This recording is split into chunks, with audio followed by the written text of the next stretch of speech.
সে যাই হোক, আমরা সেটা ব্যারাকপুরও সেভাবে আমরা নোটিশ দিয়েছি। 18 তারিখ অবধি আমরা টাইম দিয়েছি। সে 18 তারিখের মধ্যে যারা সরকারি জায়গা অ্যাকোয়ার করে আছেন তারা যদি নিজেরাই নিজেদের ব্যবস্থাপনা না করেন তাহলে প্রশাসনিকভাবে সেই ব্যবস্থা আমরা করব।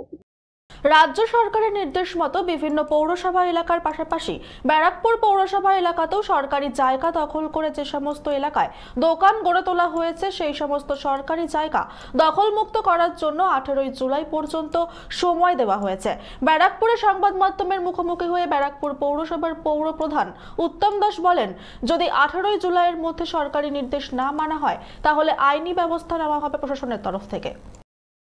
এটা আমরাও অনুভব করেছি এবং আমাদের মাননীয় মুখ্যমন্ত্রী তিনিও অনুভব করেছেন এবং আমরা সাধারণ মানুষের কথা চিন্তা করে আমরা ওইভাবে স্টেপ নিতে পারিনি।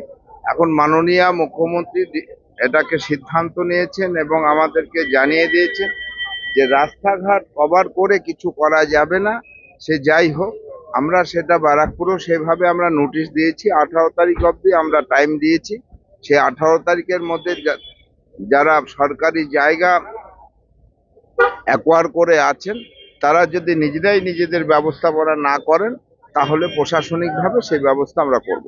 স্কুলের সময় প্রচুর টোটো অটো জায়গায় দাঁড়িয়ে টোটাল জ্যাম করে। দেখুন, এটা একটা সামাজিক সমস্যা দাঁড়িয়েছে। এটা প্রশাসনের সাথে আমরা সবসময় আলোচনা করে থাকি এবং একটা সিদ্ধান্ত হয়েছে। সেই সিদ্ধান্তটা হয়তো আগামী দিন আমরা জানতে পারবেন এবং তার সুফল হওয়ার জন্য আর একদিকে চিন্তা করলে দেখুন, যতদিন যাচ্ছে ততদিন তত পপুলেশন হাই হচ্ছে, রাস্তা ততটুকুই থাকছে, বাড়িঘর হয়ে গেছে, অনেক পপুলেশন। এটাও একটা বড় সমস্যা আছে। আর এটা একদিকে যেমন ভালো হবে, আর একদিকে প্রচুর লোক বেকারও হয়ে যাবে এবং তাদের অল্টারনেটিভ কোনো ব্যবস্থা করা উচিত মনে করি। আমিও নিজে চিন্তা ভাবনা করছি, জানি না কতদূর কি করতে পারবো।